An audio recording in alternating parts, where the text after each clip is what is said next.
That's it.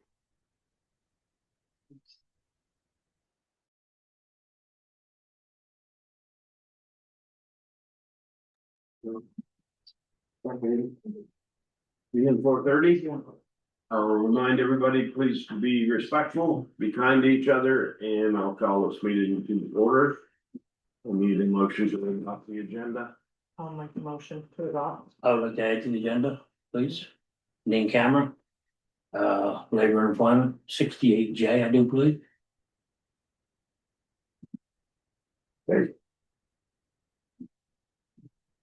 Seconder.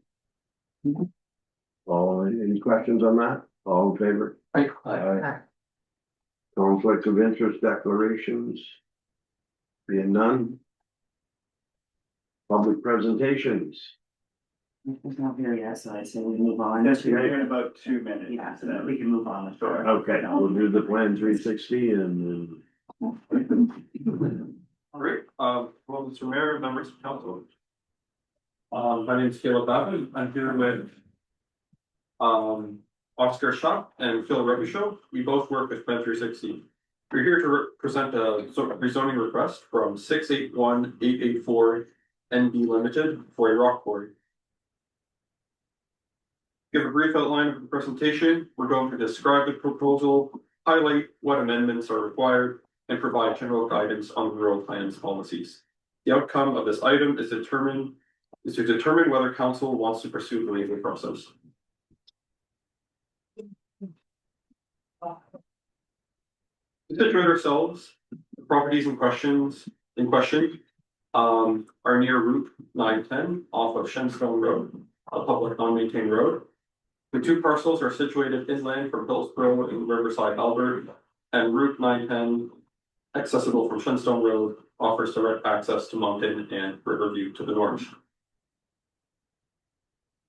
Here is a closer view. I've outlined the parcels subject to the rezoning.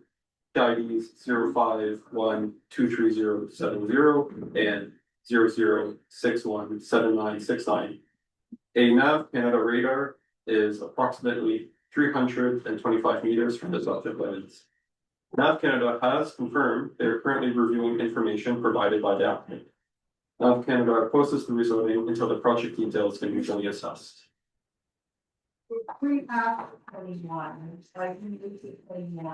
Here's a view of the terrain. The quarry is situated in the valley between Caledonia Mountain and Solomon Hill. Locations of the access routes and the NAV Canada radar have been added by myself to the map. We have not yet received a response from the Department of Environment regarding impacts to the environment and water courses. Property falls under the scope of the Westmoreland Albert Rural Plan, a rural plan adopted by the province prior to municipal reform. The current zoning is rural area, which is the most common zoning in the municipality. To the west, there is additionally a large area zoned water protection, which overlaps with a small section of the subject lands.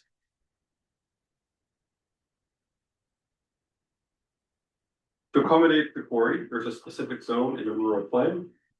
It's called the Intensive Resource Development Zone, rezoned on a case-by-case basis. Only properties with existing quarries or other intensive movements, as listed here, would have that zoning. Therefore, any new quarries wouldn't be permitted without going through a rezoning. There are conditions in the plan that ensure resource extraction activities do not interfere with residential and conservation uses. Here's a site plan presented by the applicant with coordinates of the quarry boundary delineated. And the rock face used for extraction and stockpile can be seen in the eastern portion of the site in red. Distances to residences, water courses, and the water protection zone are also marked.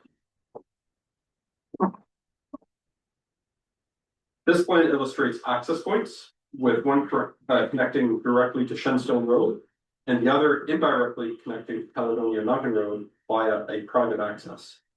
DTI has not yet provided feedback on access or traffic impacts. The regional section and land use planning division of the province has advised Plan 360 that there may be increased agricultural traffic during the August blueberry harvest season. Now time for some site photos. Here's Shenstone Road, view from Route 910. the public non-maintained road was widened by the applicant.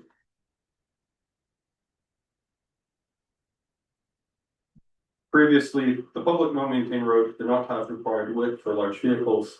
Access from the community of Shenstone, however, remains narrower with an unaltered access. Here is trucking activity on the widened section of Shenstone Road. Here are the subject lands, viewed from Shenstone Road. Here are the subject lands and quarry activities viewed from Shenstone Road again.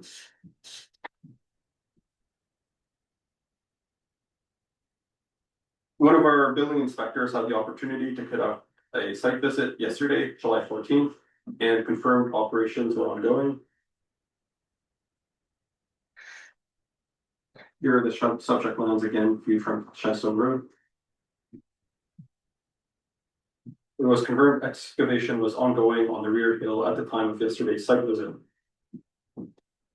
If we look at satellite views from October 2023, we can see that the first access road from Caledonia, Mountain Road, and a small clearing have been made. And if we go ahead to July 2024, we can see that there are that the quarry's area has been expanded, that there is a internal access road cutting through the Nav Canada radar access, in addition to the Shenstone Road being widened.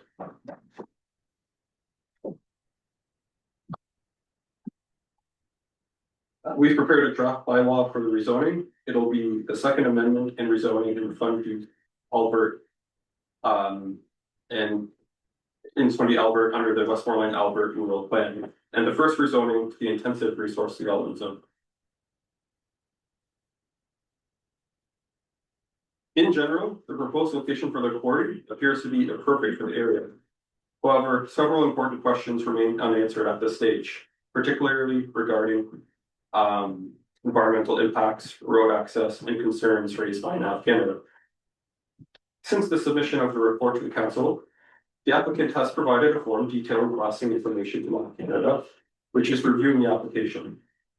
Given the outstanding nature of these issues, with particular concern given to impacts on the radar and derived aircraft safety, staff recommends that the application not proceed further until satisfactory responses and documentation have been received and reviewed. This is just a tentative timeline. This is just a resolution to decide what council wishes to do for the next steps. If council decides to proceed, we'll continue building file and provide official recommendations from our planning review and adjustment committee. There will also be a public hearing where notices will be sent to neighboring property owners. After these steps are done, council can decide if they want to proceed with approving the request.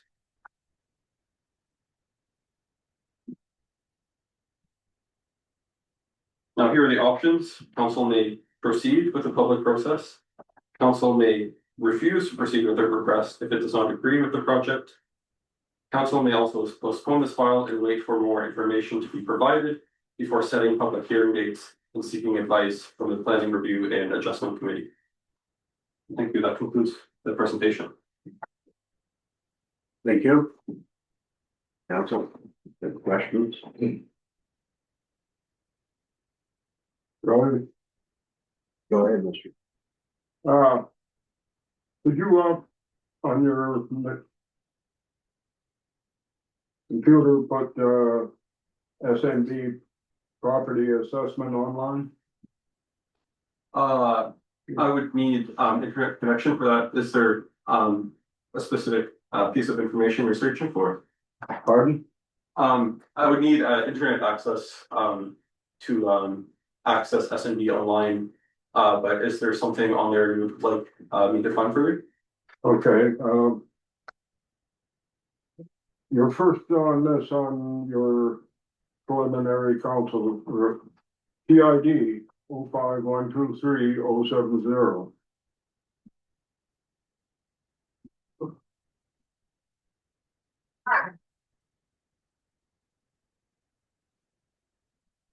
These PIDs here? Yeah.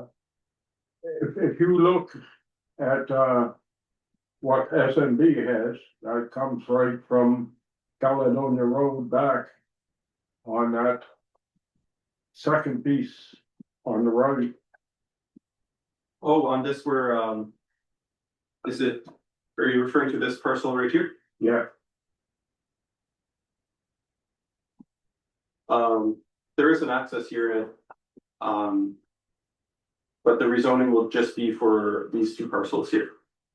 okay, just,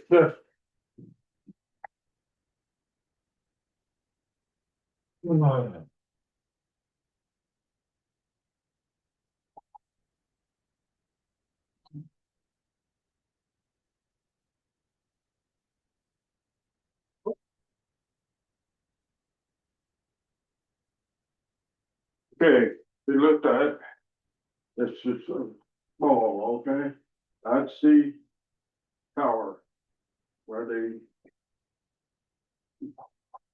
would be here. See how that, this dirt road and that, I couldn't bring that up bigger because I couldn't. Okay, that's coming out there and it says, what's it say? Property information. 017673996, okay? Gravel pit and timberland. That is, just a bit more south. This tower here is actually a separate tower down here. So I think this, property assessment number would be right down here. It would actually be hidden by the logo right now. Yeah. If you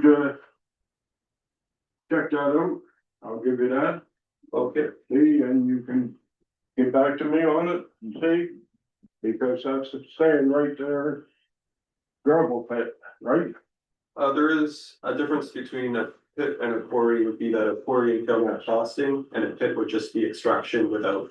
I realize that,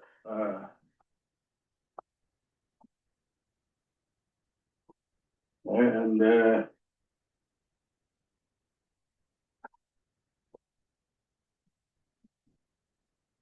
this come in from, Mark Langford from ELG, Jim Coates. January the 2nd, 2024. Thanks, Jim, for the pictures and interesting.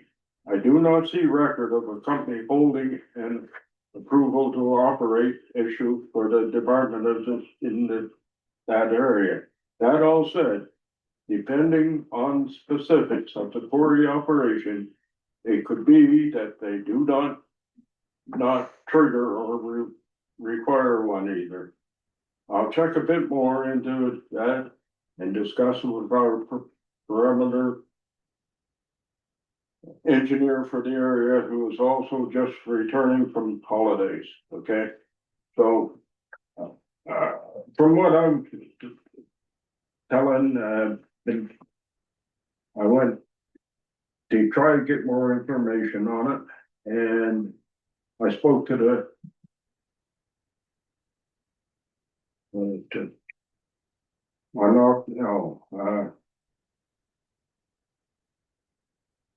Kirk Brewer, 360 planner.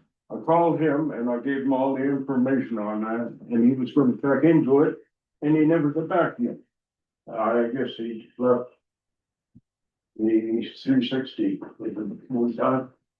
Kirk Brewer, left Ben 360, I believe in August of 2024. The former mayor is told me to talk to him on it, and I did, and we never got anything.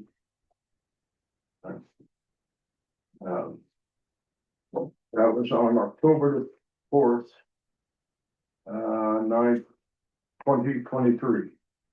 That I spoke with him. October the 4th? 23 of 2023. 23. Yeah, Oh, he was there then. or the subject lands on the map. Yeah. It's, Now, from what I could find, nobody saw anything, on it. So is the property you're referencing the one subject to rezoning, or is it another one that you're talking about? The property that you discussed with Kurt, was it They another were property? trying to vote what they had to do, This, for this property in question? yes. So you're saying that you reached out last, or 2023 about what needed to be done? October the 4th, 2023. Okay, So it's been quite a while. And, I presume that the stop working permit has issued so far, hasn't it? we have not yet issued a stop work order. Okay. If you, check into that, what I gave you, and get back to me, and This is again, this property just south of the map here. So it's a separate property, hidden down here. On the Caledonia Mountain Road, it's, yeah, but it shows under that, PID 05123070. Change to go to PAN at 06977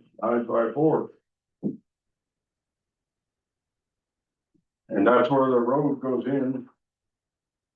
They're not right next to now Canada. And the last point I wanna bring on, they talked to us. Back in the late 80s and 90s, and I've been around there for a long time. There was a small pit in there, and they quit because they couldn't break the rock. Okay? Like, they're saying there's no show of it in the satellite pictures. Well, in that time, it's probably grown over and that, but I know that because that was the snowmobile trail that they were working on. And I was at the time was president of the snowmobile club, and we're glad to see them going over there, that people sure we're gonna, if they could have, they would have had fit in there then. Just a small one. Okay. That's Anybody it. else? Thank you. Yes, I have a question. It is, the permit is for a 480 for blasting. that's what this rezoning is for. Okay, not for a asphalt plant. Because in your description, it had asphalt plant also. So they can only do the blasting at the quarry, not an asphalt plant. We haven't drafted the correct conditions yet, but that's what the rezoning is for, a rock quarry. Thank you. Thank you. I can add that the applicant did inform us they didn't intend to do an asphalt plant on the property. Okay. Those things can be controlled with conditions. Yes. Okay, no, appreciate that. It was just in the write-up as inclusive, and that's why I asked.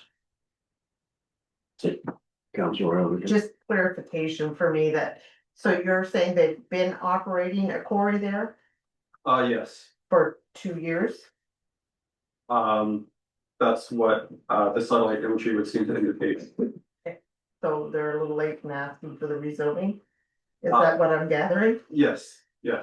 So NAV Canada they haven't given their clearance yet. No, they've just been informed of it and they're working through the information. The process, and I understand from your report, DTI hasn't finished their assessment yet either. No, they have not.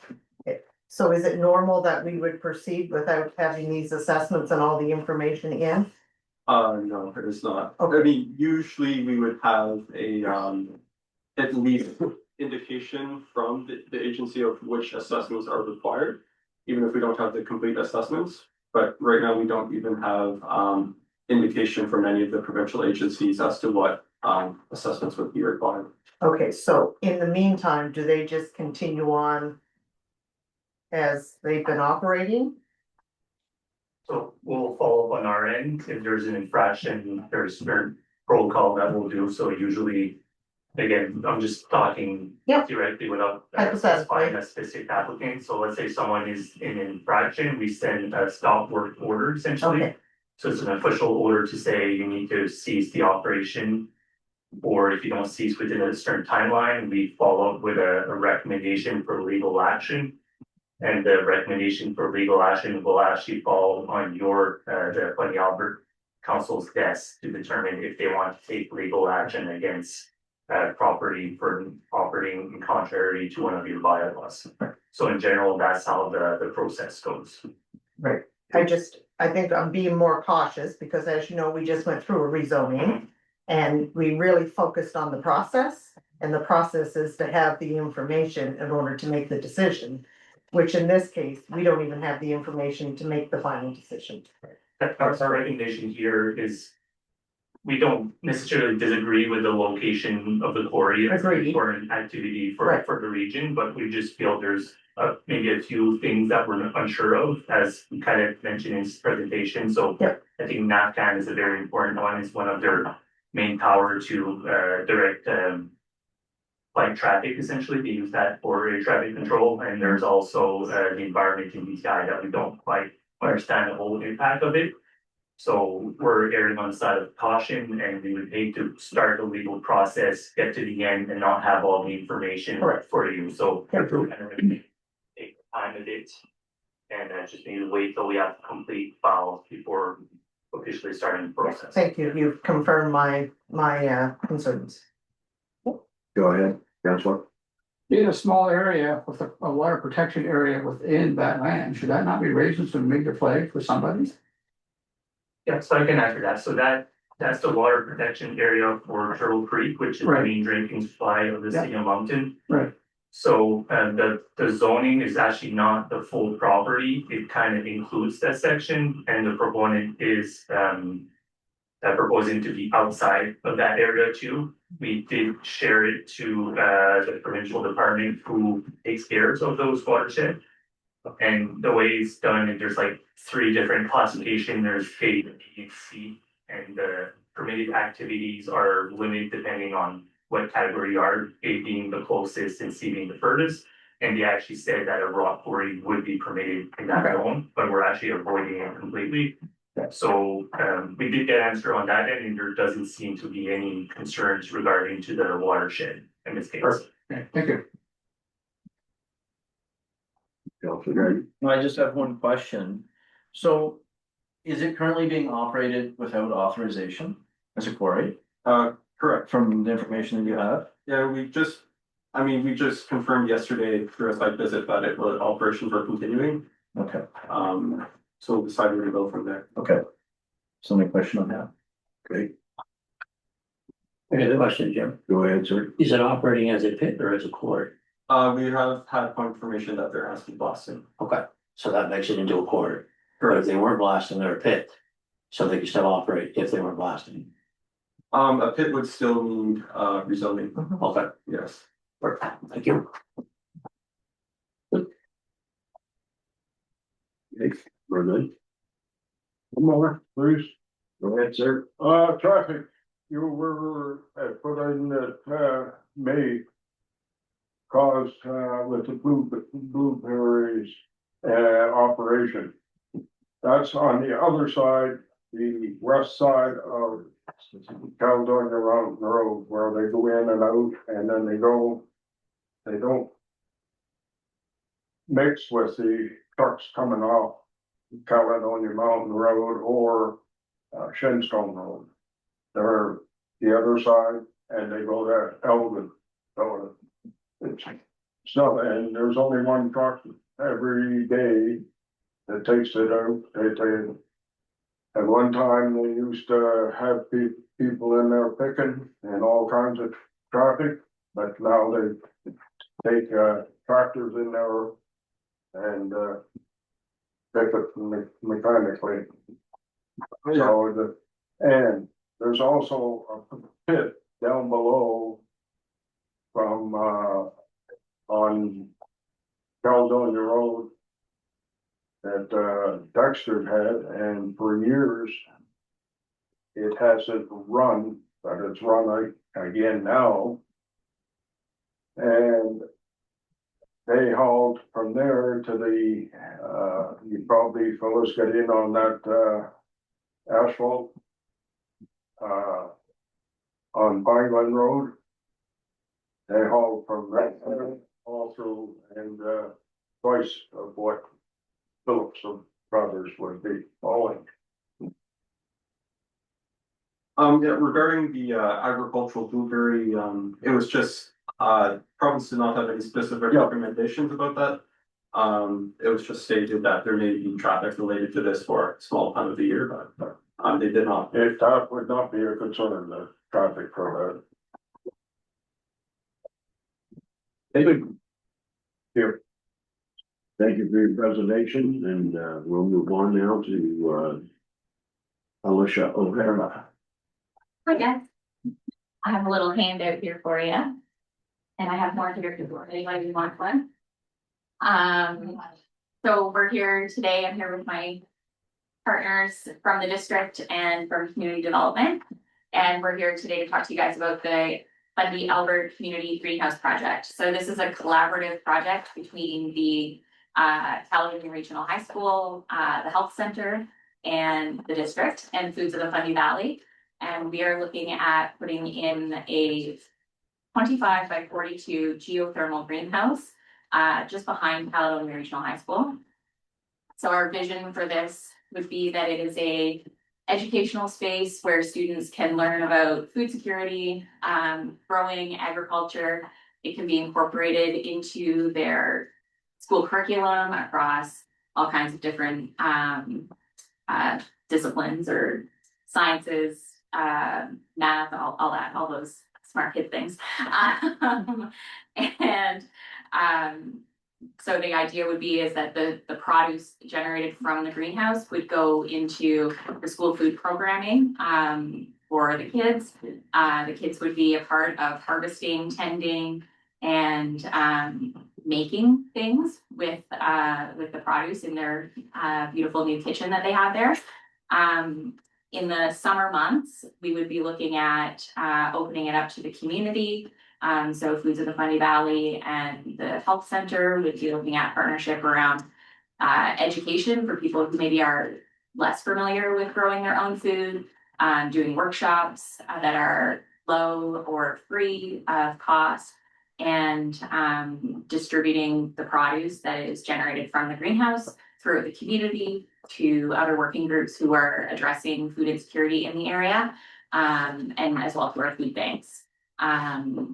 So we're really excited about it. We've gotten a large sum of money from the Atlantic School Food Infrastructure Fund.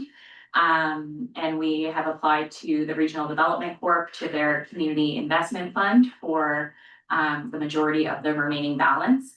So now we are kind of looking to our partners in the community to see, to look for people who are looking to invest into food security in our area. And so we come to you with a request today through your community grant program, which I submitted earlier today, with a request of a contribution of $10,000 to help us close the gap. Saying that, we are certainly happy to receive any funding if 10,000 feels like a stretch, but you know, you got to shoot for the moon and land within the stars. So we are hoping that this project will get underway this fall, ideally before the snow flies, and it'll be a 6-week turnaround before the building is complete. And yeah, we're really excited about the program and about future partnerships, and just wanted to let you guys know what we're doing so that we can start to get the word out in the community. We're going to be looking for other funders. So if you know of somebody who has an interest in food security, certainly pass them along to us if they're looking for a good cause to donate to. Yeah, is there anything else, guys? No, okay. I'm Luke. I work with the Anglophone East School District. Yeah, and just to say, we have a similar project we've done at Port Elgin. Pretty much same blueprint that we're going with, and that has been a really terrific project for there, as far as like getting kids involved in hands-on planning, experiential learning, and it now supports their healthy learners lunch program there as well. So we kind of have the playbook already, and it's just about getting the funding, and we've raised a lot. I think we're at with our EC was 25,000. 25. To raise, so we raised like. Yeah. So None of us are good at math, obviously. it's over 200,000 to, So her you gardening, wanna know what taxes or not? So we've been working on this since last fall, and we're almost all the way there. So we're just looking for some community support. Not only that from Village Fundy, but also just you as community members who are well connected, kind of helping to get the word out that it's a project that we want to be a kind of community project that people feel free to be able to get their, you know, Hands dirty. and dirty involved with. And if, you know, there are other businesses who would like to donate to this project, that we are more than willing to bring on different community partners to achieve our goal. That can be in kind as well, so we need a lot of, dirty hands. materials, Yeah. sort of. Yeah. And you're looking for this project to be in 2026, I assume. Well, we're hopeful that if we can get everything situated, that we can start in the fall. But that's kind of tentative on how great we are at raising funds. And are you able to issue charitable donation receipts? If you donate directly to the school or the district, with the greenhouse as your kind of place of where you want your funds to go, then they can issue a donation receipt. Perfect, that's good to know. Yeah. You should be advertising that. Yes, we will. There's also a link, that they'll, have, I don't know if it's active now. Yeah. There's that anybody can go on and donate just online automatically to the greenhouse, and a receipt will be mailed to you from the district. So we'll be posting that link and sharing that. Anything over $25, and delivered to the Minister of Finance can be charitable receipt. Good. Anybody else have any questions? More of a comment, food security is a huge thing, we all know that. I actually checked out the Port Elgin program, it's amazing what's happening out there, and if we can take and then bring that to this community, it would be just great for the community, the school, everybody involved. You have like for RDC 75,000 pending confirmation, pretty sure that's coming in, like give us. We see, we're pretty confident. You're write checks on that head of thing. Yeah. We checked with them before starting the application process. Right. Yeah, so they kind of confirmed that if we were to secure 75%. They would do 40% and we had to secure 60%. Okay. At least 60%. And then they would jump in. And us as the district, we've worked with them a lot on bigger projects, a lot of playgrounds are so expensive, like I would joke I should get in the playground business. But we've worked with them on several schools, and usually they see, if you've raised that amount of money, they say, okay, they're legit, we're gonna come in with them on this project, so no issues with them so far, and we've done several projects. Well, fantastic, it's great for community and best of luck. Yeah. I'd like to thank you guys, both parties for your presentations, and you're more than welcome to stay for the whole meeting, but if not, we'll let you escape now. A little warm in here for me, guys, I'm sorry. Thank you, everybody. Thank you. Cooler down central. Only like 2 degrees. Yeah. See you guys. Thank you very much. Anybody want any questions from Cindy that, their Phillips Brothers have more than once, they do anything to help Hillsborough as a donation. Yep. So, and I think Jim has offered more than once, and, I think they're a big company and they're losing what they paid. They put it in 2023. They were paying modern construction $3,000 a day for rock. So they're losing a lot of time, a lot of money and time. And if this goes on a long time, it's gonna be winter time. Thank you. And Anything? just to reiterate, we are working with DIT, we're working with the environment, and working with NAPCAN. NAPCAN, we are, it's at 350 feet from them, we are at least 500 meters. And if you do the downhill from the face up, we don't know the parameters of NAVCAN. I haven't been able to work with anybody in particular, they just got it. But we are gonna work, if they say your 500 meters is not far enough away, we can do our blasting further, we have that area. But we are definitely willing and wanting to work. Yes, it is a huge investment. Yes, we are still in operation.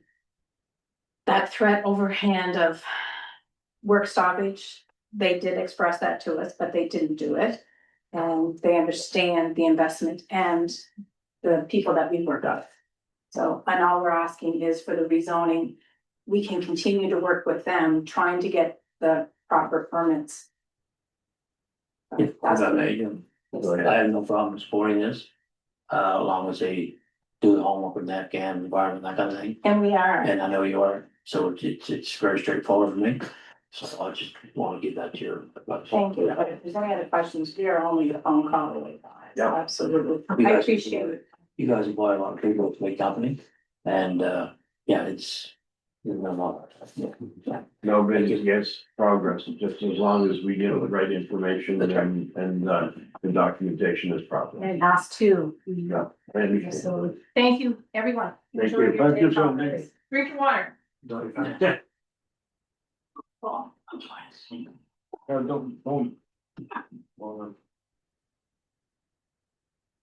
Okay, information items. So I shared with council, the monthly report from Maritime Bylaw Enforcement Services, E6 financial update, the quarterly reports from Riverside Alberts, Fire Department, Hillsborough, Alma, and Riverview's fire departments, and also the NBSPCA quarterly report. Does anybody have any questions in regards to any reports? The July 3rd cleanup, What's that? the July 3rd cleanup, July 3rd cleanup. yes. Did that not happen, or What are you talking about? in July, when Maritime? Oh, yes, it did. I know, it doesn't look like it did, but it did. Wow, Yes, okay. Yeah. I really, anyway, I'll just say, no, no, Yeah. it happened. Good answer. I do have a question. Moody 6. Yes, The whole financial thing. yeah, I'm also bringing to the table now, I've got on my list. absolutely. This is July 15th. Yeah. Obviously, we don't have the paperwork to be our creditors yet, Not yet. To the auditors? the auditors. Yeah. I'm gonna, I'm very disappointed Mhm, because this topic is super hot. mhm. And I find that, I'll be very honest, somebody's dragging the feet.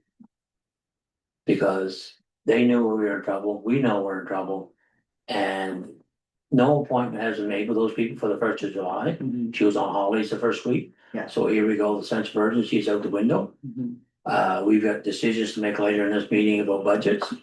And projects that are going down the road with no money. Mhm. And I just can't wrap my head around it. I don't know where to point the finger, and I'm not gonna point the finger. But down the road, I am gonna start pointing the finger, because I think this is completely a shit show. I'm sorry. We've been pounding this whole table a long time over these audits and stuff. E6 said they're gonna address this up and put a ball on July 1st. Where are we? We're not there. So he's getting paid a healthy little piece of change, which is great, but he's not delivering, from my opinion. Well, I have to disagree with you. Well, Councillor Land. fill me in. There has been a lot of stuff going on the ground. Okay, good, fill me in. Well, I've sent you guys all the internal paperwork, last week. It's not really to share with the public. I seen that. But that is happening in the background with the other accountant that's on the file. It is a very complex file. You know that much. We've I had do. meetings with E6. The working papers are done. I just texted him because he didn't have service. I have a meeting with him tomorrow morning, but the final review is happening tomorrow morning. The two accountants on the file, plus Ross, the overseer, is meeting tomorrow morning, first thing in the morning, and they're hoping to have everything submitted by the end of this week, if not early next week, To our auditor. to the auditors. So then they gotta do their thing. And then the auditors have to do the thing. Okay. Yeah. Sorry, I mean, this is not new news. We've No, I known know. this is 2025 and we're talking about 2022, 2023, 2024. That's the other question I noticed in the read up to 2022 stuff. Why are we just getting that done now? So 2022 was completed, And we- however, the that was year-end off the table, was adjustments, it not? the For us? adjust. Yes, but the year-end adjustments were never done, so the 2023 starting balances were never inputted. So that had to be done to get the right numbers. So obviously we were in the weeds starting out in 2023. But you have to do your adjustments from year to year as you go forward. That's all I can provide you. I know it's very, very frustrating, but I do assure council that there has been a lot of stuff happening, a lot of stuff. I don't know what more I can provide you unless you wanna come in to sit with us while it's all, No, it's a time thing for me. but The I meter know, goes July 1st, E6, bang, bang, bang. yeah, They're the contractor. yeah. Ante up, folks. You give us a date, Mhm. make this stuff happen. If you have to bring other people in, bring them in. Yeah, and they have. It's it all on business. internet. That's what we're at this table for, business. Absolutely. And they should be stepping up to the plate. Anyways, I'll let that go for now. Thank you. So that's all I have. I don't know. Go ahead. No, just to add to Counselor Lands, I do feel his concerns, and you're right, we have been going through this for quite some time. But the list of things that you had identified that are being corrected, I think for me is very promising moving forward if they're all implemented and put in place and followed through on. So I'm still trusting in the system that we're gonna get caught up and things are gonna be more efficient for our administration team, moving forward. I agree, and they have to be more efficient, and Yes. it needs to get fixed, and it needs to get done as soon as possible. But I will reiterate the sense of urgency. I don't think, anyways, you know where I said. I think we're all there. Counselor, I think. I'll stop beating it. No, I understand exactly what you're saying, I think we're all very concerned and we want to get it done. So we can move forward and make some plans for You got it. the future years, so. Thank you. Anybody else? Just to follow both Counselor Elrican and Counselor Land. So for clarity, we're hoping that by the end of this week, or early next week, the working papers for 2023 will be passed on to the It auditor. will be uploaded into the portal. Okay. Yes. Now, previously, we asked about the process of the actual audit itself. Do we have just a ballpark, a week, 2 weeks, 2 months? No, Okay. I don't. I'm sorry. No, that's. I don't think anybody would be willing to even give me a date. No. As for the jumping a little ahead, Mhm. 2024 working papers, what's the state of those? And I know that you have to do one before you get to the other. So from my understanding is the 2023, as they're doing 2023, they're doing 2024. Joanne can confirm this. Okay. But it's kind of going hand in hand. It's obviously different, but very similar Very processes, associated, yeah. same paperwork, same formats. Mhm. So, and then once the 2023 submits, I have told you before, it will come back and then we have to do our kind of currently and then council has to approve those. So there is going to be some time in between. Yes, I assume. There would be, oh, yeah, more than likely. Yeah. Okay, thank you. So just to clarify though, I know this is coming up later in one of your reports about holding some meetings. This is one of the important things that I feel.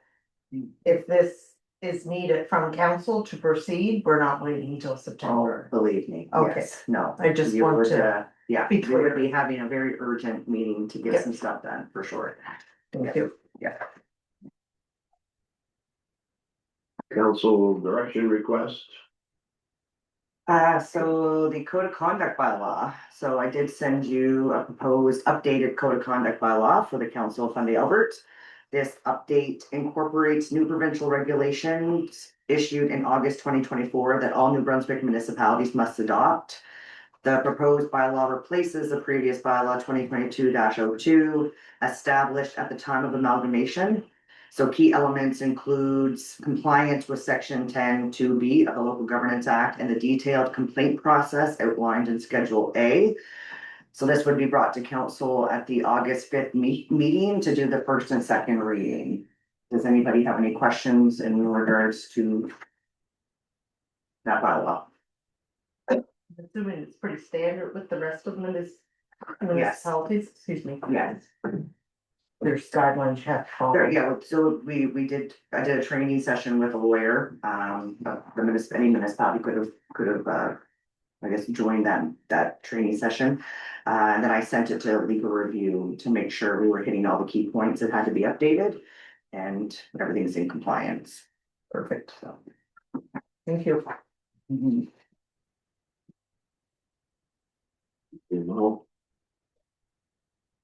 The EMO agreement between the former village of Hillsborough and the Kiwanis.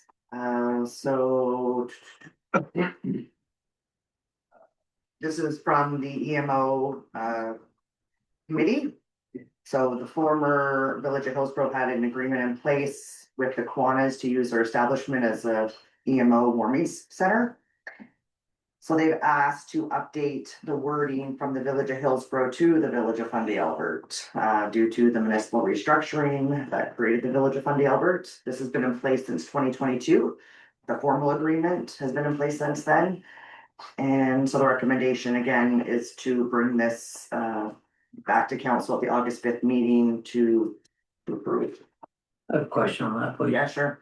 On your new agreement, Yeah. you've included 2 gas furnaces that were not on the original. No, it's not 2 gas furnaces, it's 2 generators. 2 gas furnaces over here. Let's see. Which page are you on? Oh, that was there before. Yeah. That wasn't new.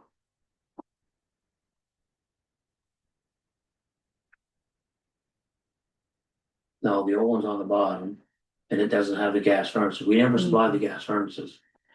They had a program at the time, they did that themselves, so a big upgrade, The gas furnaces were put in as a backup.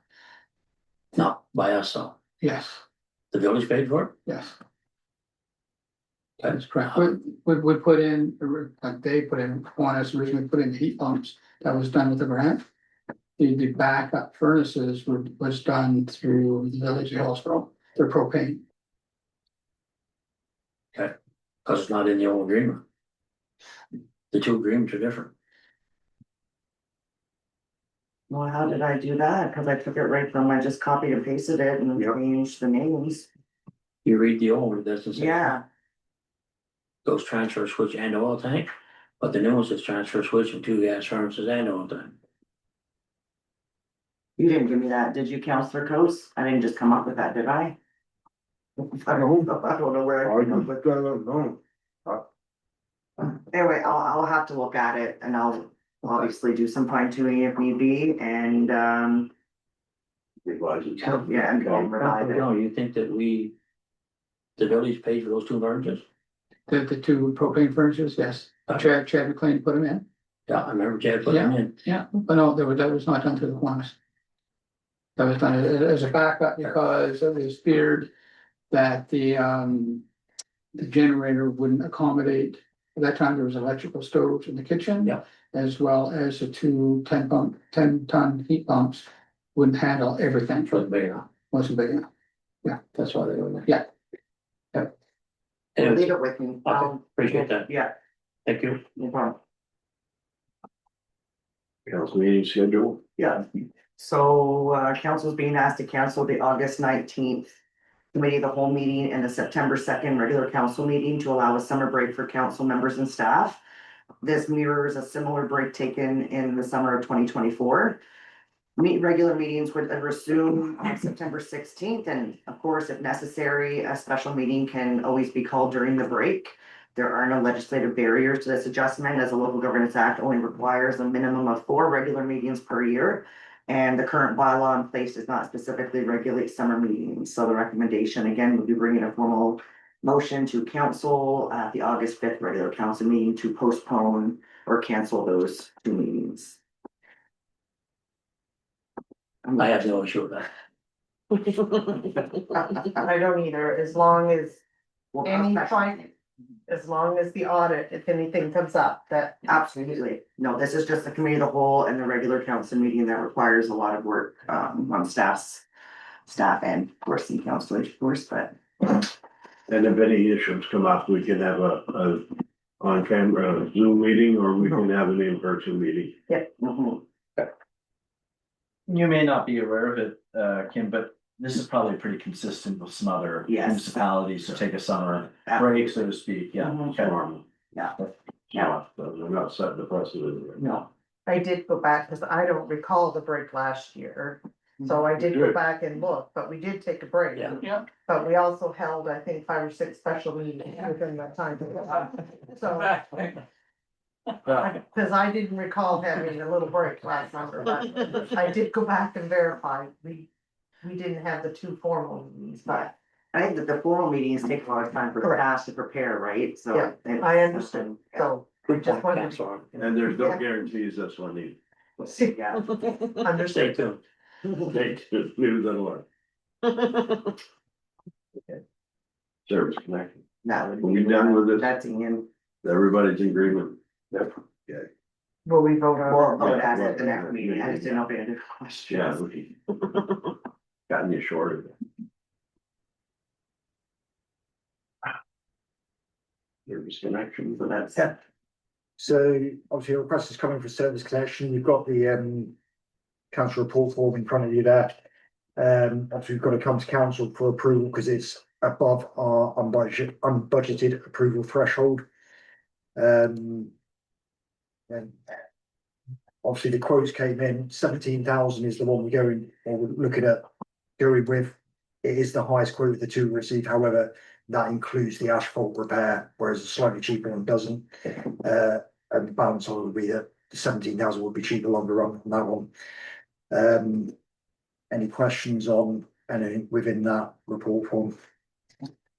Just one, if I may. I've had a citizen contact me with concerns that, is there a building permit tied to that building? Because rumor has it they're gonna maybe live in them down the road. So I actually spoke to the individual that owns it, and actually I asked him what his plans were for the building to understand what size connection that.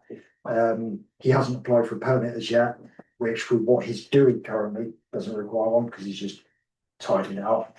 However, I did advise him that if he does start to look at putting in residential loft spaces, he is, and possibly commercial downstairs in the future, he will need to apply for permits for that.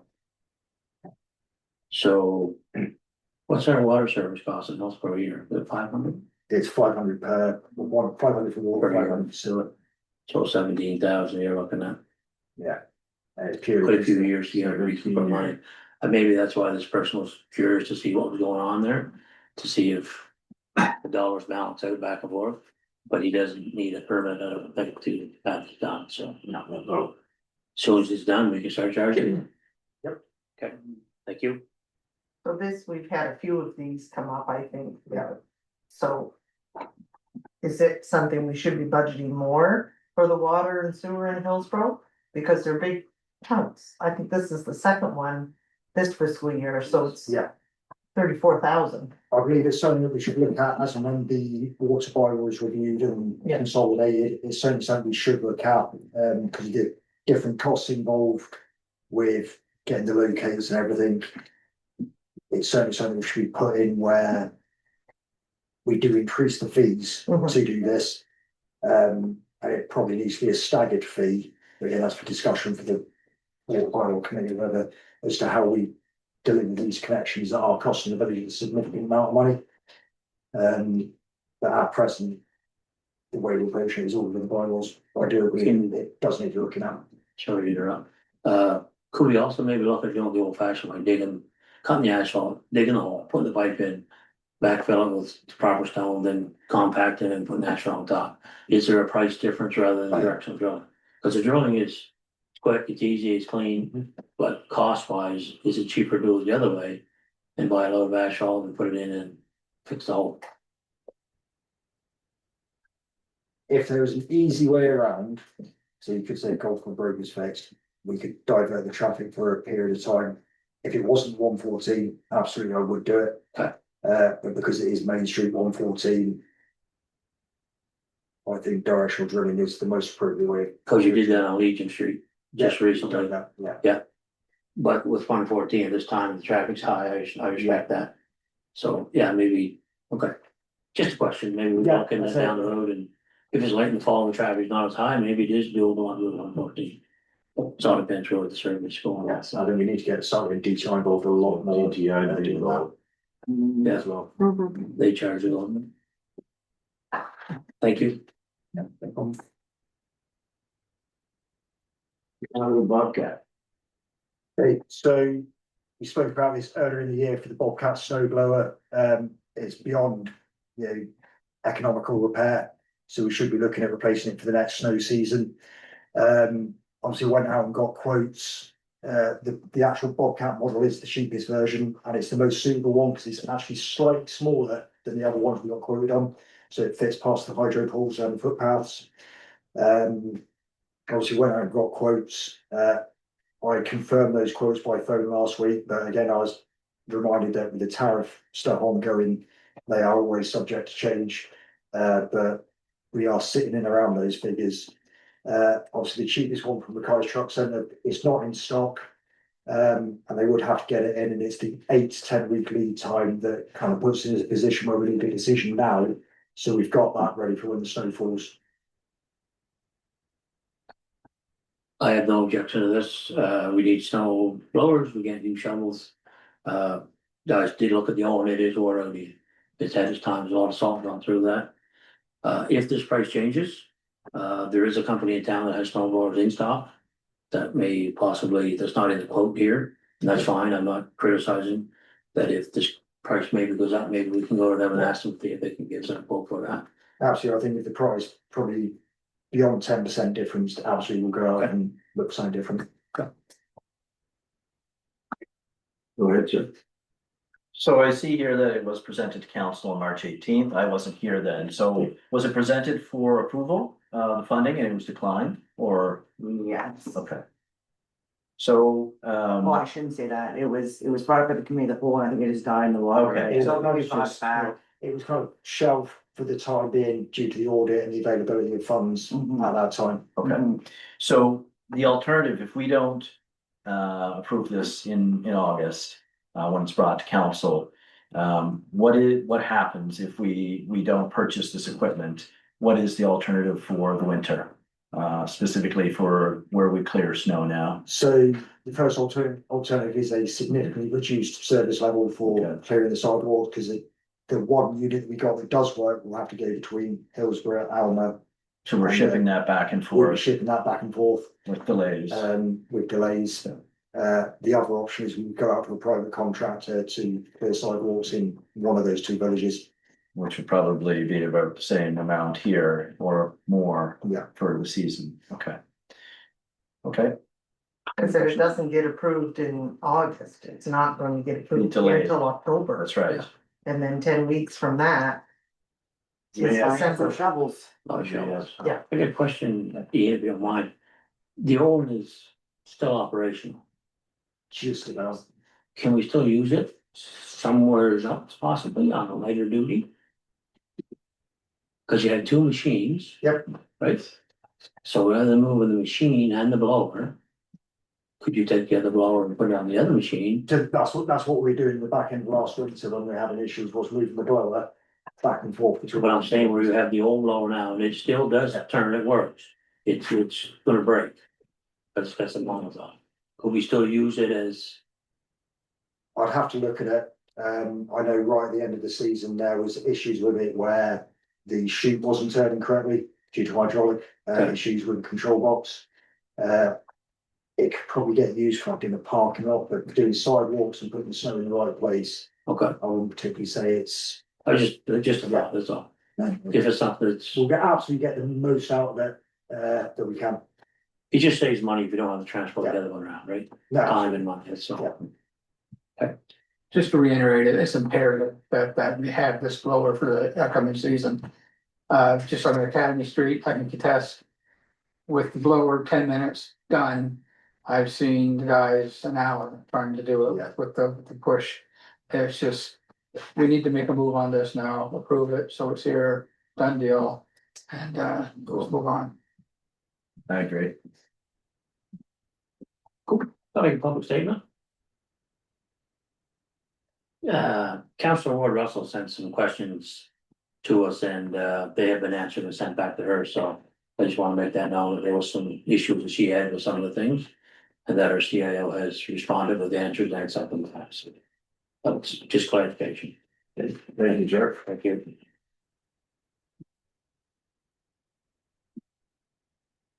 What else?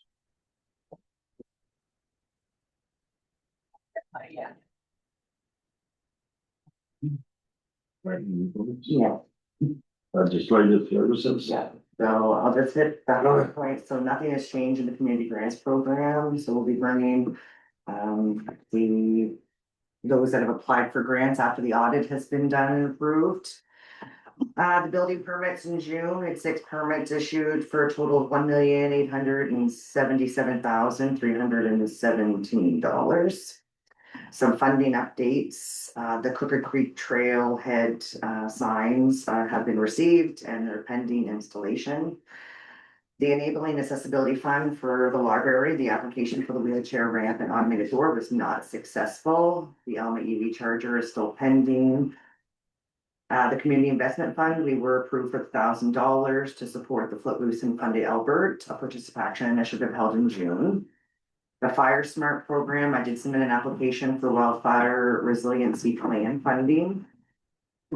The Fundy Albert signage, it's Hanson Signs is coordinating installation with the post company and site assessment is underway.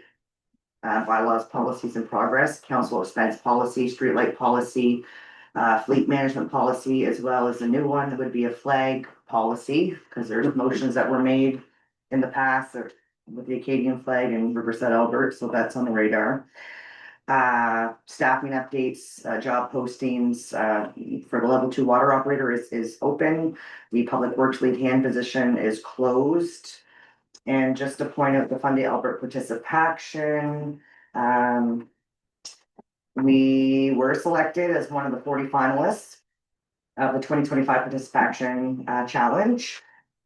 So the exciting milestone is direct result of the dedication and hard work of our incredible participation community challenge committee. And I'd like to extend my deepest gratitude to the following members who have met diligently every Monday since April to guide and support this initiative. And it's Councillor Loretta Elderkin, Micah Fardy, Melody Land, Amy O'Keefe, Joanne Butland, and Shelley McNaught. And that's all I have. Anybody have any questions? No, I just want to add to that our acting CAO played a major part in the process of the participation with the paperwork and some other things. So we did have some other community members join in as well on a part-time basis, but thank you, and to you as well. Yeah,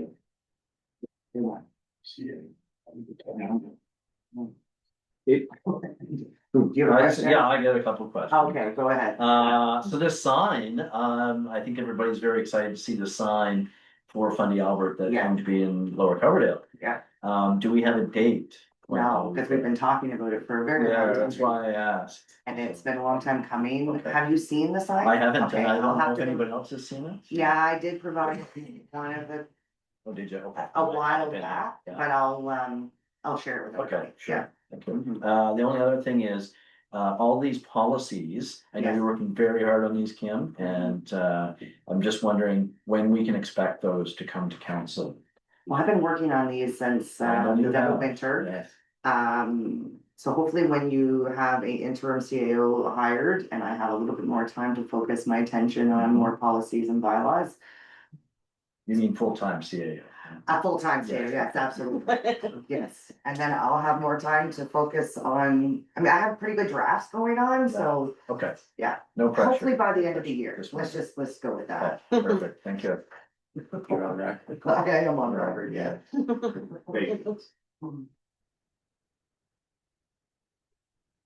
Okay, we're good, operations. So you presented the operations update for July. Just a couple of updates on that report since it was submitted is for the first full week of the pool being open, we had 261 swimmers in. So that's a good start. We have had some positive feedback from the public about the schedule, the increased swimming lessons, and the support of the lifeguards as well as given to the different groups like the nursery and the care home who've had some people down there.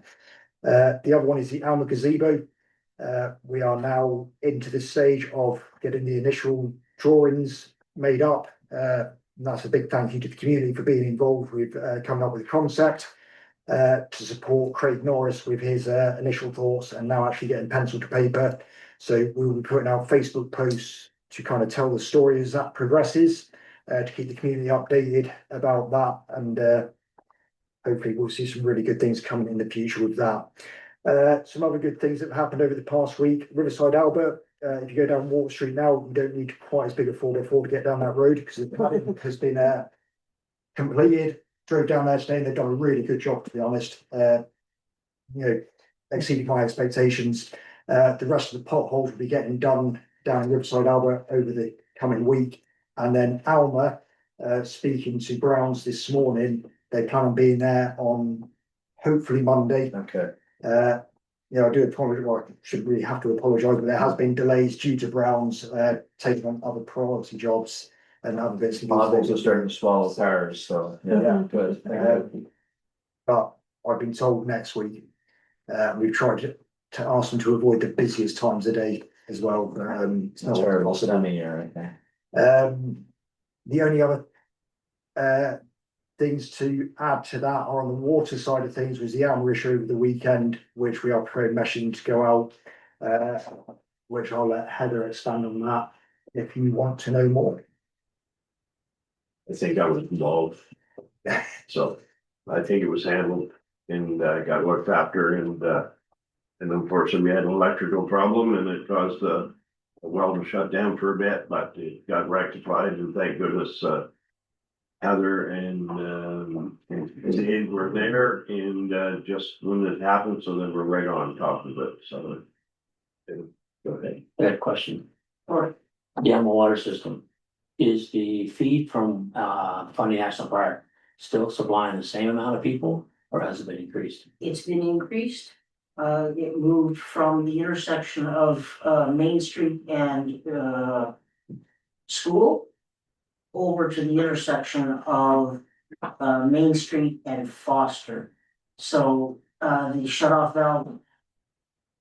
So anything west of that valve, including School Street, is now being supplied by Fundy National Park. Anything east of that is being supplied by the Alma water system. So the Alma water system as such right now is only feeding from the rink back towards Albert, correct? Correct, and up Chignecto Lane and And that pump is running 24/7 steady and just keeping up? those pumps are running, 2 pumps are running 24/7. How many gallons are we getting a minute? With it's 2.9 liters a second. So gallons, I think you're right around 45 gallons And she's using every drop? every drop. And there's No, I shouldn't say that. We've made great progress over the last 48 hours. We were just pumping water out and going into distribution. After we've shut this down now, we are making water. It's the first time in probably 3 months that we've seen the 1 meter mark at 2 o'clock this afternoon in the tank.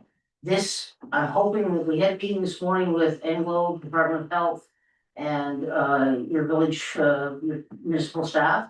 And we're hoping that Fundy National Park will agree to allow us to operate this way moving forward until the end of the season. So that means that the valve, instead of being at School Street, will be, if, I don't know if it's, acting COs have reached out to Fundy Park, or if they've agreed, or They've been updated, and we're, Councillor Garden will be meeting with them on Friday, and everything is good until further notice. That's the last word I heard. so there will be, just, the reason why I had to step out is because we had to make an adjustment in pressure to accommodate School Street. So the gentleman or the property that's located at 56 Downing Lane had about 25 to 28 PSI there. So we've made an adjustment from Fundy Park flow to accommodate an increased pressure there. So there shouldn't be an issue there again. I guess. The reason I bring it up is. We have less people on our system, and now we're just kind of maintaining what we have. And it's a very small portion of the system. The water usage is tremendous now, for some reason. Where I'm going with this is meters. I know it's not a very positive conversation with people because it costs money, but going forward, I think even with the new wells, we're gonna need to find out where the water is going. Because there is tremendous pile of usage. I was there years ago, we had no issues, and trust me, the lobster shops, we use a pile of water. But there's something's been added to that system that's causing it to be in disrepair. They just can't keep up. And with the new system coming on, yeah, they're gonna have 2 big tanks coming lots of volume, that's great, but you still gotta fill them tanks. Just gotta front of the ground, so. I'm just. Put that on the table for food for thought with the meter, because I think that's one way of. Curbing wasting and also finding out where this water volume is going. So, Absolutely. Just to add to Councillor Land, if I may. I think, one of the big changes in Elma, but from when you were there, was the whole Airbnb thing. There's a ton of Airbnbs in Elma. And you can rest assured, people renting Airbnbs are not concerned about conserving water. So that's another addition that's happened down here. And I was gonna add that our engineering partners is working on a communication plan that we'll be sharing with Diane Fury with the Department of Health. And once we receive that with the okay from Diane Fury, we'll be sending out revised maps to Elma residents to show where they are in the system. And just to clarify, we are increasing our capacity at night in the tank, so that's a good thing. Because we were operating at 0.12 meters previous to this for the last few weeks. So anything that was coming in was going out. So now we are, we're coming up. so fingers crossed, we might be able to shut that pump off a couple hours or a few days. Fingers crossed. If you're gaining water, it's gonna fill up, right?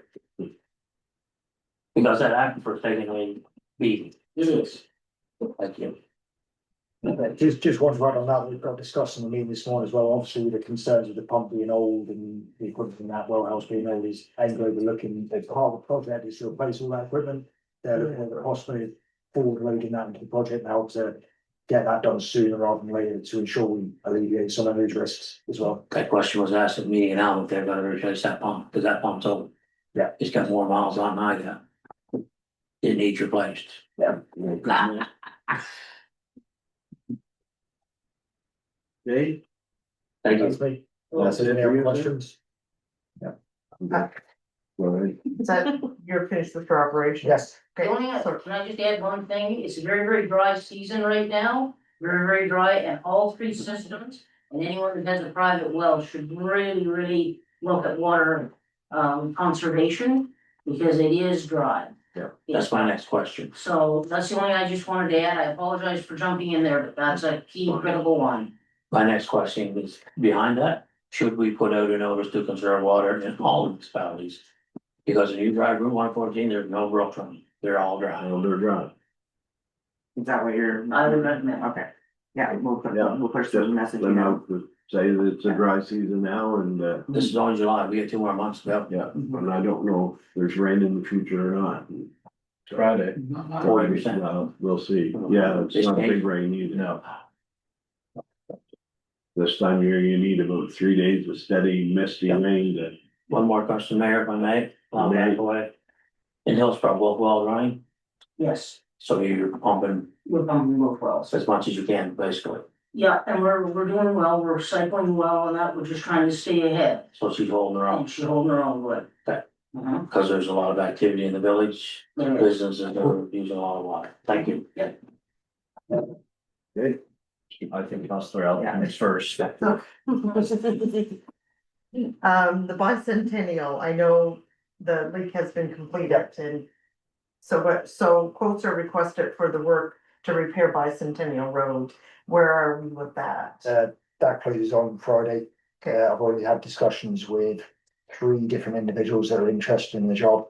Just waiting for something to come into my inbox to see what it comes in up.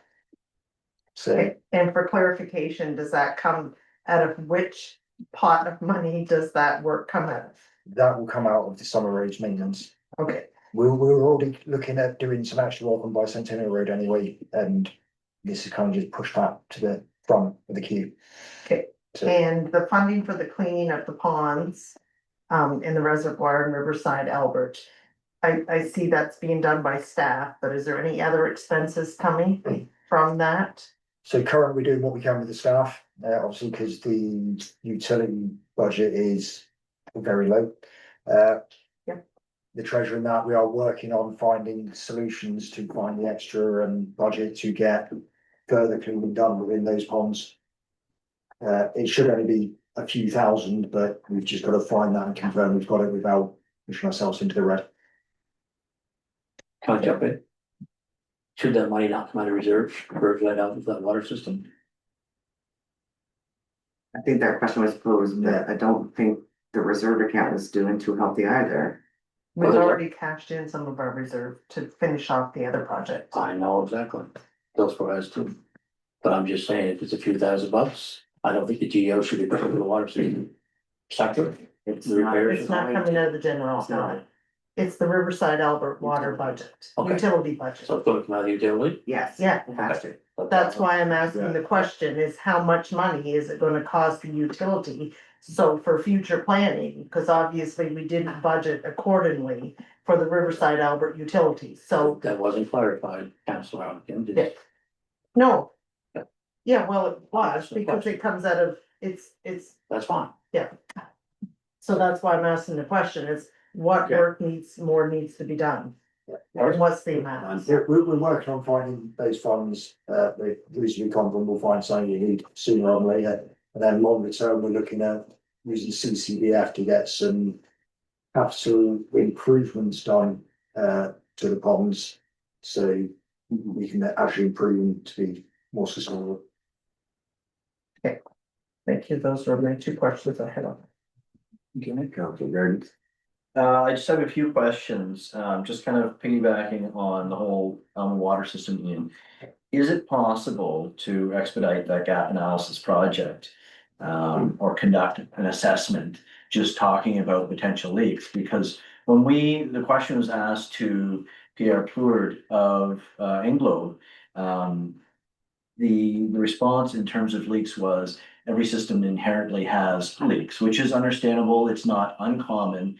But I think that, there's one of 2 things, is that the capacity is somewhat the same for the Alma water system in its current state without, the additional capacity that's online.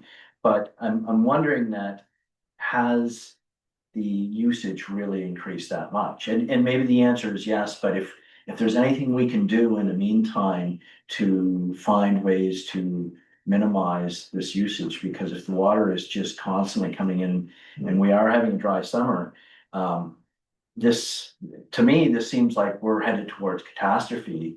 We're only July, we still have 2 more tourist months before, we start seeing the usage actually back off. So is there anything that can be done? I know we don't have, a lot of money to use right now, because of the audits, but I know that it was approved for the CMBF funding for that gap analysis. Is that something that can be done? I or- think the gap analysis itself, we're just waiting for CCBF funding to come in before we can then approve that and move forward with the gap analysis. That analysis itself will take a reasonable amount of time. So in terms of short term, what can we do? I think the best thing we can do is keep our messaging positive to the community that we want them to conserve water and just keep on top of it that way. It's not an ideal solution, but beyond that, to start spending money trying to find possible leaks, it's not particularly viable at the moment. We will have to closely monitor the system and see where we're at, and consider more, I don't want to say harsh mitigations to reduce that usage, but certainly as we watch it and as the change over the next week or two with more park water coming in, hopefully that mitigates it. But I think the messaging is our primary tool at the moment to get people on board. I know that is difficult with the amount of Airbnbs and tourists that don't look at our Facebook and stuff like that. But yeah, something we can certainly do. So not a full viable option right now, but maybe in the future it's possible. Absolutely. As part of the, once the gap analysis is out, we've got the feedback from that, that'll give us evidence that we need to, where do we look first? Where's the best investment to reduce this usage and stuff like that. Okay. Heather, you have a comment? Yeah, just a couple of things there, Dave. Under the scope of your work that you're doing presently, a part of that scope is to look at your hydrants. And that's your weakest point, is your hydrants, not, so you have all plastic pipe, all PVC pipe. It's all Kitec fittings and that sort of thing, so it's all to good standard. But your hydrants are your weakest link. So I believe, from what I gather from speaking with Ed, we'll only briefly, because I haven't been sitting around the table a lot, but that you're going to do a hydrant survey. So that's gonna give you an indication if there's anything leaky, any leakage there. And then any of those hydrants will be repaired, because they've never been exercised for quite some time. They could easily have been hit by a snow plow or whatever. And because there's so much sand and gravels and rock in Alma, water doesn't come above ground. It just dissipates into the ground. So leakage is a very difficult thing. And leak detection is very difficult. You have to have a very trained ear in order to do leak detection on PVC pipe. So I agree with Ian. The message out there, water conservation is the key thing right now. Okay.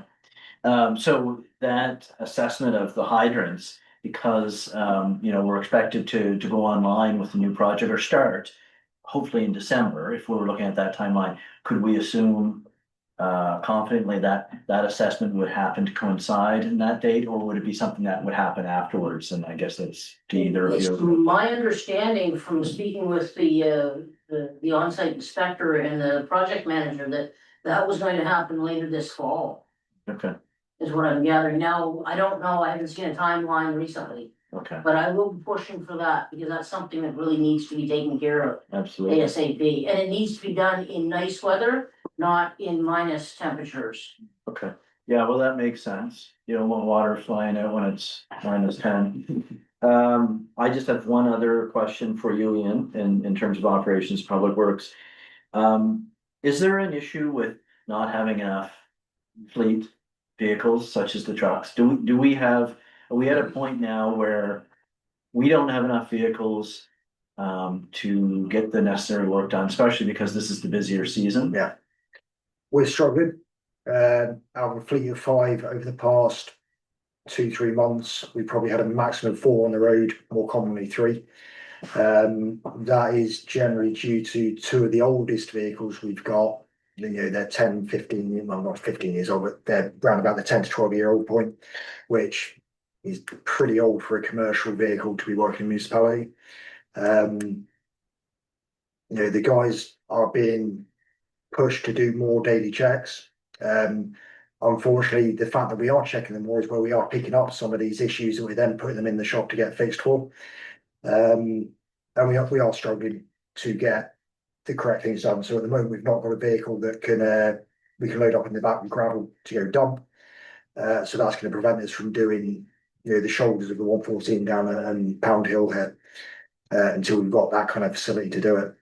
And that's why I said it within the report. I said it is restricting what we can do, and we'll come to the next regular meeting with a bit of a you know, request for releasing funds to purchase probably a used vehicle with some residual warranty on, whether that's a half ton just to relieve the pressure off the bigger trucks, or if it's gonna be a dump truck. I don't know yet, because I've not really looked into So is it. that something that's being presented at any point? Just because Yes. I know we are in the, okay, so that will be Yeah. something that's presented, okay. Yes. So was it sure? Okay. Yeah. All right. And just to follow up to Councillor Gardens, is when it's presented, I think it needs to be very clear where the money is intended to come from. Because I know that becomes a little contentious as to who's paying for what around the table, but, and I know there's some emphasis on former villages because we did exist before, but using Riverside Albert, you know, once you take the water operation out, everything we have is shared now. So the trucks and the mowers and all those things are used for the whole of Fundy Albert. It's not just for the former village of Riverside Albert. So I think once this comes to council, I think it needs to be very clear where the money is coming from. Would be my recommendation to save some discussion, because, I mean, I do recognize as a resident of Riverside Albert that, yes, I have to pay extra for our water and sewer and our trucks and our personnel, but everything else is equally as owned throughout Fundy Albert as it is for me that lives in Riverside Albert, so there's a cost that comes with that. I agree, take it as GL. Mm. It's gonna be used, but we're gonna add on to road covered out eventually, Right. so we're gonna need these vehicles to travel the whole Fundy Albert. Yeah. So it should be at the GL, So anyways. that Thank you. was all. Can I just ask a question or make a statement just for clarity? It did come up and the thought only came back to me now. Kind of jumping all over is why I said that. When we're talking about the utilities, we have 3 water and sewer utilities. We're prohibited as a municipality by law to use any funds that are not service fees within our utilities, right? Is that correct? Service, what do you mean service? So any money that we use, we can't take it out of the GO, right? We can't use any other source of funds other than projects such as the Elma Water Project to fund the utility, is that correct? You can, but it's a motion of council and it has to be replenished by the end of the year. Okay, but my point is that by replenishing it, we technically cannot use other tax dollars. Correct. Okay.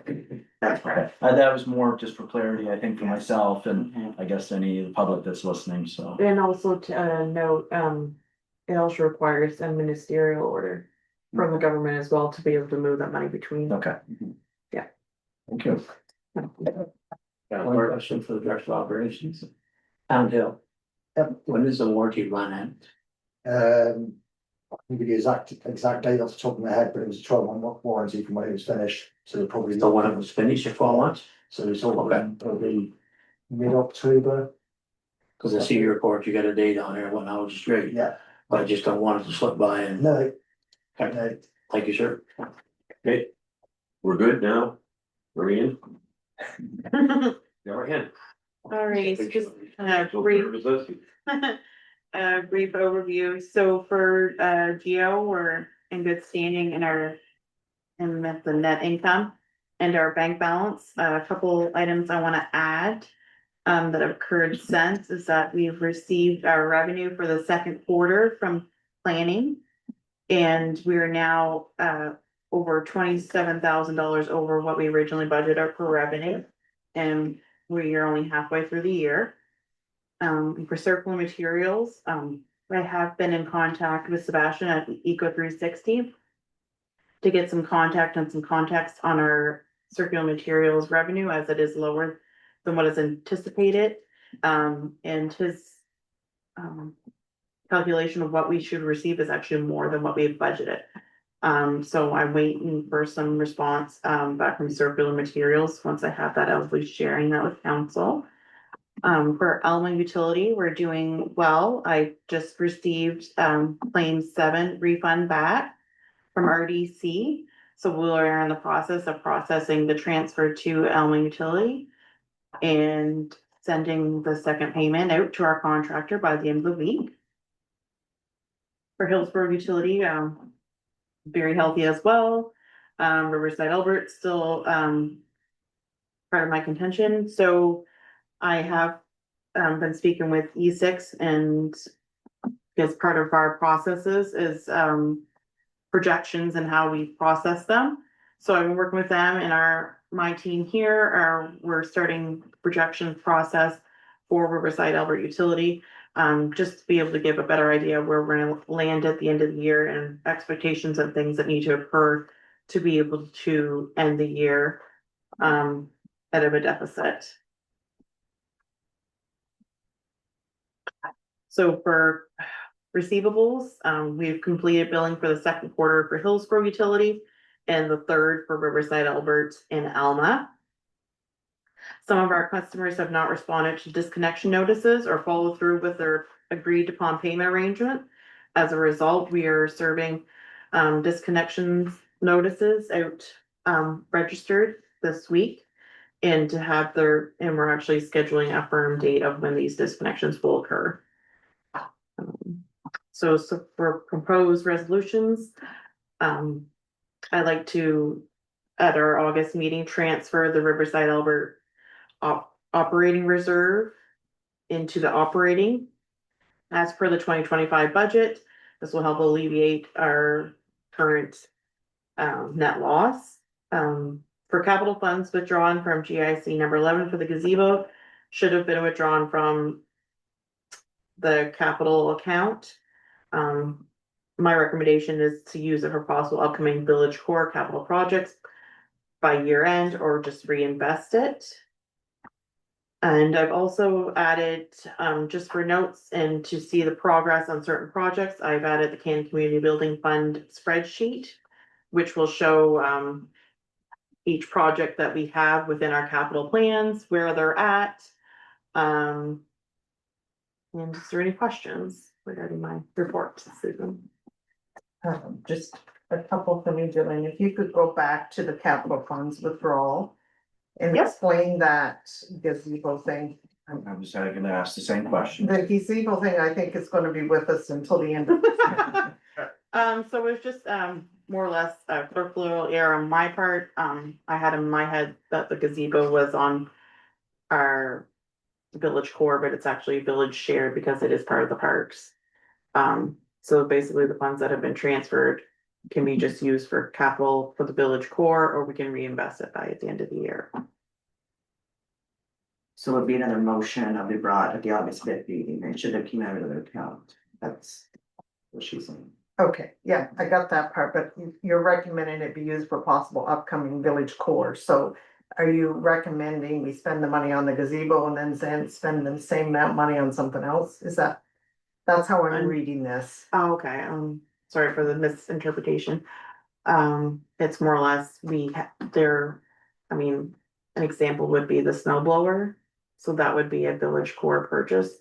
So we could use, instead of reinvesting it right back in a GIC right now. Okay. My suggestion is just keep it in the operating and use it for something else. Yes, and if it doesn't come up, we will just reinvest it.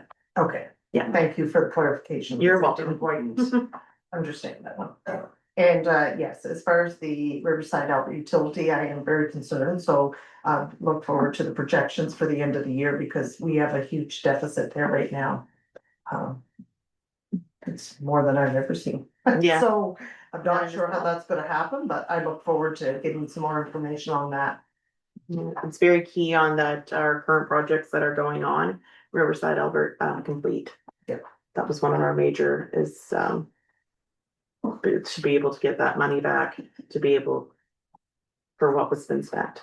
Right, so what projects are still on the go besides the Bicentennial Road? So water treatment is complete, but the water systems upgrade, we're still waiting for the completion of the added, Is that the flooring and the flooring, the additional pumps. I believe it was a chlorine pump And ventilation. and ventilation. Yeah, and That is was there it. a hold up or a delay in that? Cause that's been ongoing for some time. So the flooring should be getting done imminently. Just waiting for a day off the contract that they want to access. The chlorine pumps and all that stuff is, last time we spoke to APS, they were waiting for a couple more parts to come in. Once that's in, we can then look at getting delivered and moving forward with that. Ventilation, I need a bit more of an update on. Okay, so we don't have a completion estimated time frame at this point in time? September 30th, September 30th, yes. okay. I'll be looking for that on September 30th. Yeah, You and the government. Thank you. You're welcome. Okay, anybody else? Yes, if I may. Right? So talking about the funds for the gazebo that were taken out of GIC 11. And excuse my ignorance, but would it make more sense to just put it back in a GIC where it came from, as it wasn't supposed to be withdrawn? Or does it matter now that because it's basically sitting in, is it a capital account or just sitting in the GO? It's sitting in capital. It is, okay. Yeah. But it's not technically a capital because it was the village core funding. It's still capital. Okay, The way they treat GICs is like purchasing a capital asset. So it's very firm of that, if it's not spent, it has to be put back in the GIC. okay. So we need to spend it, basically. Yes, or just reinvest it before the end of the year. Okay. Yep. My only other question, Jillian, is, and I know you probably don't have this in front of you, so completely understand. If it's possible to get an update of all invoices for the Elmo Water Project, any unpaid, paid or remitted. Just so we know where we're at, because I know that the last list, there was a lot outstanding. Again, not to interfere, but it's more to just understand where we're sitting with the financials with that. Well, most certainly, I can most definitely send one out to council. Thank you. Okay, great. Okay. That's what I'm here for. We're here to talk about this topic.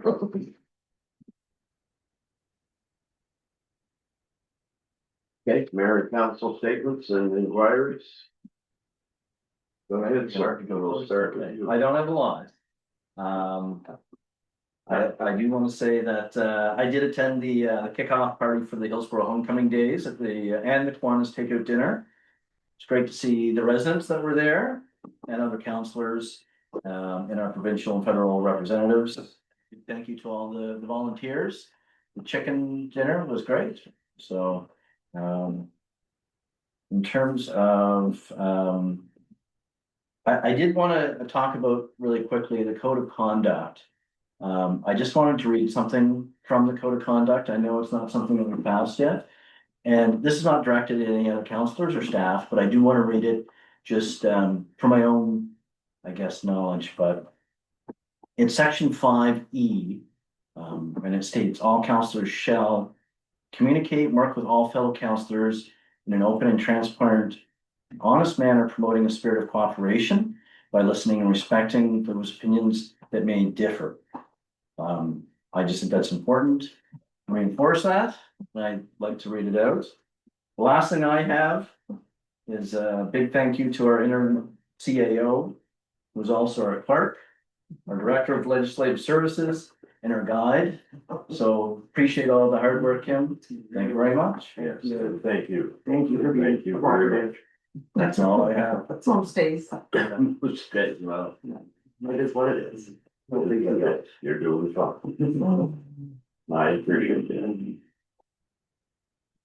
Mind saying that, sir, Me? you, yeah, I'm down on the end. Question to Kim. Had a few people ask, flags on Main Street didn't happen this year. Any reason why? A great question. I honestly don't know. Flags on Main Street, usually it's a hanging basket and then there's a flag. Okay, I'll look into it. Yeah, I honestly didn't even know. It's my first year here, sorry. Okay, no, I didn't know if they were just to the point that they couldn't be used or an oversight or, I had people. I would say they it's had probably a equipment. little bit both. Yeah. I guess, so we'll look. Yeah, there should be 20 flags, 10 Canadian and 10 United flags that go on along Main Street Flags. somewhere, It's okay. tucked away safely in. It's gonna come in handy when we get that flag policy. Just Yeah. Perfect, perfect. Just want to touch on the Hillsborough homecoming as well. It was, like Counselor David said, a lot of us were there, attended that. It was great. There are things happening in the village right straight through this week, every evening. The parade actually is back for the first time in a number of years for homecoming. We Saturday at noon, running from Academy Street down Main Street to, I believe, Mill Street. I would like to publicly thank the homecoming committee because it is a lot of work. James Wilson, Becky Snyder, Paula Steves, Lindsay Anderson, Cheryl Neal, Jenna Rossiter, and Katrina Curry. That has pulled this off. They put a ton of work into it, and I do definitely appreciate that. Lastly, New Brunswick Day in Elma. We're what, a couple weeks away. We got fireworks. I still maintain that we need to pump this and promote it. I'm sure the Alma Rec Council's probably got some wonderful things Well, planned. Not to cut in, do we have anybody that's looking after the festivities? Yes. So it's typically just the fire department. I don't know of any other festivities that are Okay. going on besides the fireworks. I'll check with the Alma Rec folks to see if, or maybe you can. You're Yeah, people, I can reach out. See if. Whatever's going on there, we really need to Absolutely. publicize it. Mhm. Fireworks, like I said before, as far as I know, the only fireworks in southeastern New Brunswick are for New Brunswick Day. Social media will light up the day, have everybody wondering where to go, and let's give them an answer, we'll send them to Belmont. So I guess that's all I got to say about that. He wants to drain that reservoir on me, doesn't it? No, my Yeah. sucker dry. Yeah, heard of that. All for the betterment of. You'll enjoy being, for the Bradley days of it. You'll have to put a machine in to take the salt water, take the salt out of it. Councilor Land. Yes, thank you, Mayor. Just hats off to the Homecoming Days Committee in Hillsborough. It's a lot of work putting things together. There was a group was there for the opening. MP, local, and LA was there. It was a good turnout, good days. Yeah, that's all for me for now. Thank you. That's it. You got the coach. I spent all my time earlier. I haven't got a lot, I got a map of all the pits in Alvin, Dundee Alvin. It's all showing timberland or land or woodland. Nothing pit. What I'm concerned about is we're always looking for taxes up and that.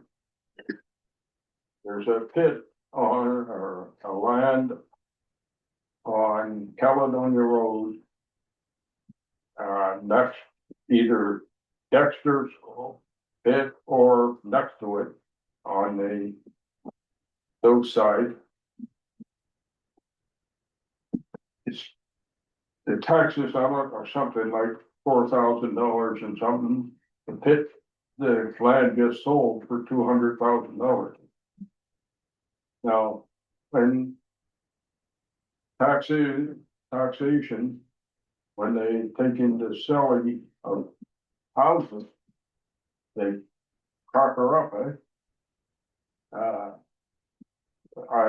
for woodland, but theirs are in quarters.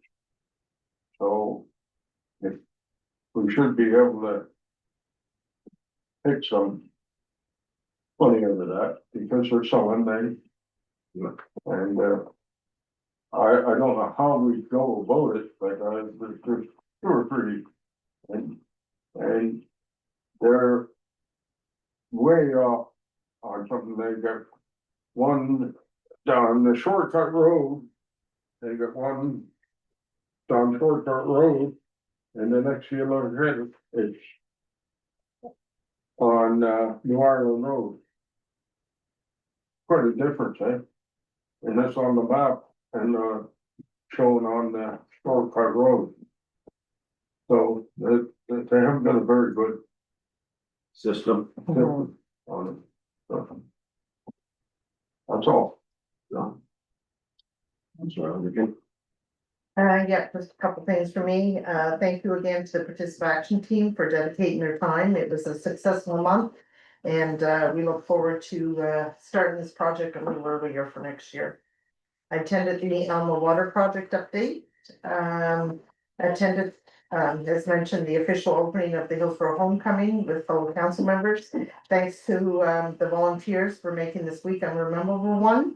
A lot of hard work goes into the planning these events. And it doesn't go unnoticed.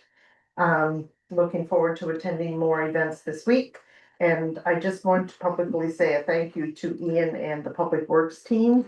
I think it's official for the first time in 3 years. There hasn't been any complaints about the lawn mowing. The flowers are still alive. You can drive on Water Street. Things are looking up in Fundale. So I just wanted to say thank you. Thank you.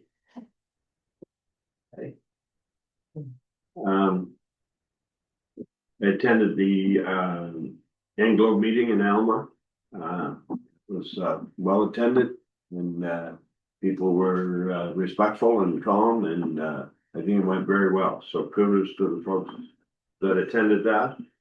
BRB Bennett, the big word. For the bell that was salvaged from the Kitchen Opal Hill, now it's kind of home forever, that RBA Bennett had made and brought from England, so it's another feather in their cap, and they did a really nice ceremony. Dave Garden, Councillor Garden and I met with Kevin Boomer in Alma about some water issues, and again, it was a good meeting. I'm sure the gentleman didn't walk away with all the answers that he had hoped or maybe changes that he had hoped for, but again, it was a good meeting. The opening of Hillsborough Days, got to be there for the ribbon cutting with MP Rob Moore, MLA Sherry Wilson. Our councillors were in attendance, which was great to see, and I'm glad they were there to support us. So it was a good event. The people that are volunteering to put this on and bring it back needed a big round of applause.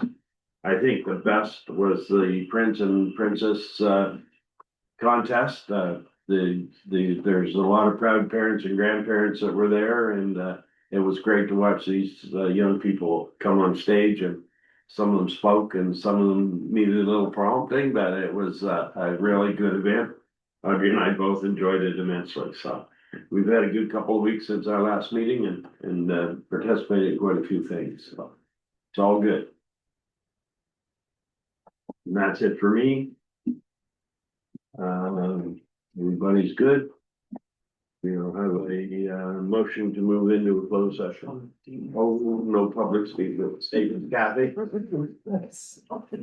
I thought to the garbage bin at the lookout.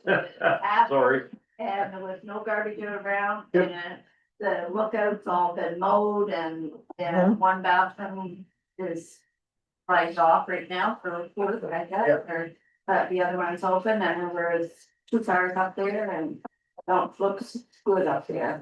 If they could just do what they did on Water Street on Forestdale Road, it would be easy to drive.